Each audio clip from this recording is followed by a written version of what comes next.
大家好，我是麦香牛奶咪醋，欢迎来到我的频道。频道最近给大家展示了不少搭载 AMD 处理器的笔记本，红色阵营今年在性能和性价比两方面的出色表现，应该给大家留下了深刻的印象。不过他们搭载的都是 NVIDIA 显卡，那么有没有红色含量更高些的笔记本呢？本次我收到了选派寄来的，搭载了全新 AMD RX 760的 MXT 显卡，R77735H 处理器的新款玄机芯，不仅有大电池、全金属机身、40Gbps 的满血 USB 4接口，还做到了2.3千克的集成重量，价格更是一举来到了首发5999元。RDNA 3架构加持下的760的 MXT 性能究竟如何？对比竞品4060有怎样的表现呢？3A 游戏本今年又是否只可远观不可亵玩呢？今天我就来和大家一道上手体验一下，照例展示一下机器的基本配置，有需要的观众可以暂停查看。这一次我们把外观外设部分往后挪一挪，先来看一看可能是大家最感兴趣的硬件规格部分。机器搭载的是 AMD 刚刚发布的 RX 760的 MXT 显卡，使用 Navi 33核心，与桌面的 RX 760的 XT 是完全相同的硬件规格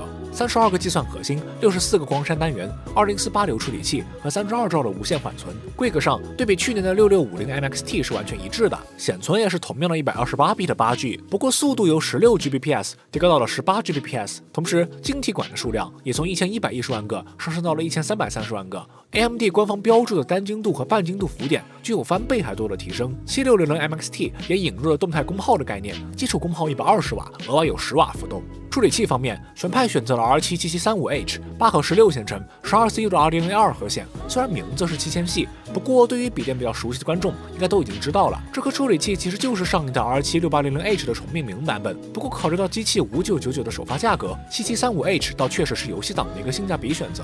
落实到跑分当中，由于今年我还没有测试过7735加4060搭配的游戏本，用7535的话又有些过于欺负人，所以这里使用了早前测试的同样价格为5999，搭载 i7-12650H 和4060的机械革命激光 Pro 来进行对比。处理器上，玄机芯的这一颗7735H 在Cinebench R3当中获得了单轮多核心13985分，单轮1558分，10分钟测试也非常稳定，获得了13835分，基本没有性能衰减。对比12650H， 多核心性能基本一致，稳定性略优，单核则差距较为明显，这一点在后续的游戏测试当中也会有所体现。而在显卡方面，测试传统光栅性能的 TimeSpy 里，760的 MXT 获得了10347分，搭配775H 总分10397分，和 i7 加4060的配置平分秋色。而在测试光追性能的皇家港里，760的 MXT 则要略逊一筹，比4060低约14.3%，A 卡在光追性能上终究还是要逊色一些。传统性能的跑分差不多，那么实际游戏当中又如何呢？首先是《刺客信条：奥德赛》，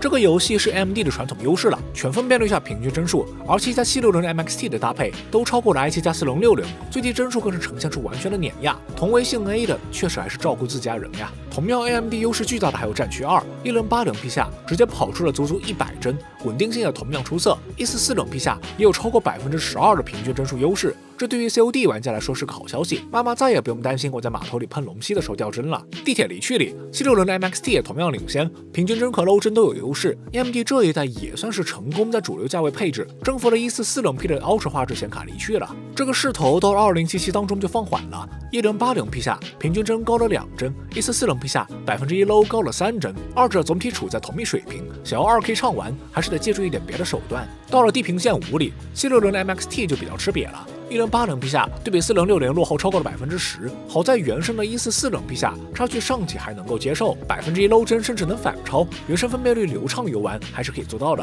比较传统的3A 大作古墓丽影里，760的 MXT 1080P 差距拉出了14帧，1440P 也跌破了60帧大关，流畅度上也要逊色很多。同样遭重的还有彩虹6号和 CSGO， 虽然在这两个游戏中，处理器上7735对比12650H 的差距会更加占据主导因素，显卡在这其中并不是罪魁祸首，但是考虑到目前 A 卡必然要绑定 AU， 主要游玩这两个游戏的观众就需要慎重一些了。不过除了传统光栅性能之外，光追性能和帧数提升的手段也同样重要，还是以最经典的光追大作2077为基准，两张卡在光栅渲染时性能基本一致，760的 MXT 甚至有一定的优势，但是一旦打开光追，760的 MXT 的帧数就立刻掉到了完全没有办法看的水平，打开 FSR 2.1平衡档才勉强追平4060没开的水平，而4060开启 DLSS 平衡之后，帧数可以接近翻倍。同时 A 卡还有一个劣势，便是 FSR 3依旧还在 working in progress， 而 DLSS 3已经发布并推广一段时间了。2077当中开启 DLSS 3之后，4060能够在光追超级化之下畅玩 2K， 而7600 MXT 就完全没有与之抗衡的能力了。只能说 AMD 在技术的储备以及应用上，距离 NVIDIA 还有不小的差距需要弥补。除此之外，观察运行期间的功耗也可以看到，7600 MXT 的运行功耗显著地高于4060。综合两种分辨率的8款游戏，7600 MXT 平均运行功耗 109.5 瓦，而4060只有堪堪85瓦，差距达到25瓦之多。这一点并不是什么多费几度电的问题，而是会带来更多的热量，增大散热压力和风扇噪音，对于表面温度也会有影响。同时，4060在简单超频过后，就可以带来8%左右的游戏帧数提升，而7600 MXT 在视频制作的时间节点上还无法超频。不过这一点应该很快就能够得到解决。综合来说，7600 MXT 和4060在光栅游戏当中基本没有性能差异，只在少数游戏当中，因为优化差异会导致帧数的浮动。但是光追性能的羸弱以及补帧功能的缺失，让7600 MXT 在综合性能上略逊一筹。不过，按照过去的经验总结 ，AMD 接下来的驱动优化以及功能更新之后，7600 MXT应该还有很大的性能进步空间，未来可期。看完了性能，我们重新回到机器本身。玄派的玄机星本次在外观上给了我不小的惊喜。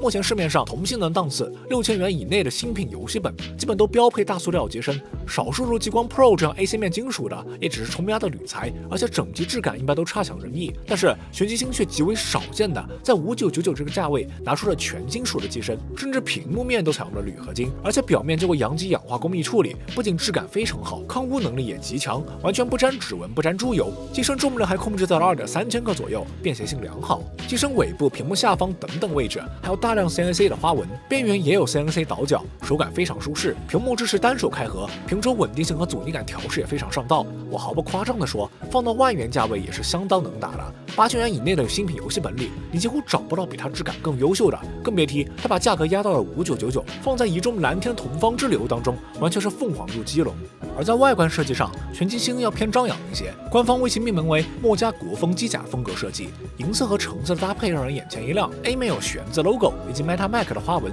屁股有一定突出，但得益于屏轴的设计，开之后并不明显。中部有无论是开关盖都能够看到电源指示灯，下方为独立电源键，触控板采用了玻璃材质，滑动和点按的手感都非常出色。这配置在游戏本上是较为少见，在这一价位更是降维打击。键盘同样手感非常好，键程良好的同时，触发的段落感也很清晰，使用体验很好。布局上，小键盘与全尺寸方向键都有，好评。但是有一个小槽点，便是截图键被放到了 Alt 与 Ctrl 中间，并非常规的右上，需要适应一下。外部接口上，玄机星左侧为一个3.2正2的 A 口，3.5输入口和输出口，后部为电源 HDMI 2G45，C 口为10Gbps 支持视频输出的全功能接口，右侧一 AEC，C 口是在这个价位极为稀有的满血40Gbps 的 USB 4接口。兼容雷电3，意味着它能够直接使用众多的雷电设备，包括雷电显卡坞。综合来说 ，2A2C 的扩展性对于一台16.1寸笔电来说算是及格水平。不过接口质量确实非常高。屏幕部分，玄机星采用了一块2560×1440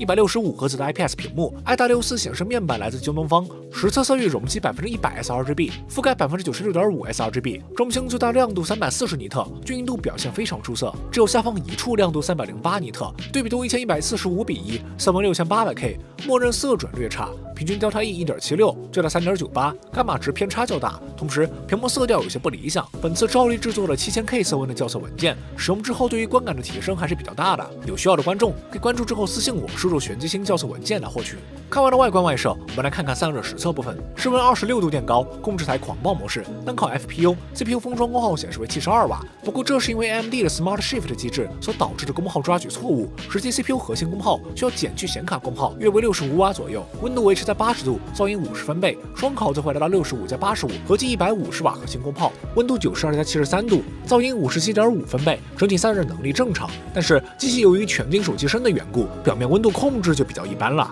键盘中部温度比较高，对于使用会有一定影响。右侧腕托也有温热，好在游戏常用的 WSAD 键附近有键盘进风，上起还算比较凉爽。接下来是拆机展示环节，机器拧下11颗螺丝就可以很轻松打开后盖，不过需要注意螺丝有2种规格，需要2种螺丝刀，这一点算是一个大槽点。内部布局就比较常规了，机器采用了5热管散热，2个热管贯穿核心，2个分别链接侧极片，一根在上方照顾供电，中部为一对3星4800兆赫兹内存，读写如图。主盘位于左侧，实测性能不是很理想，不过价格在前也不好批评。有条件的话，建议加装其他硬盘作为系统盘，这一条作为仓库盘来使用。右侧为网卡，型号为 RZ608，实际也就是 MTK 79221K，额外还有一个2280盘位可以加装固态硬盘。下方是80瓦时电池，70%亮度 ，WiFi 蓝牙关闭，控制台封印模式，节电模式开 ，PCMark 10续航测试9小时42分钟，表现非常出色。AMD 处理器加上大电池，续航这一块确实是没得说。悬拍的调度也做得不错，两侧为扬声器，同时机器在转轴处还有额外的2个扬声器，合计4扬声器。此处与 R90P 外放对比。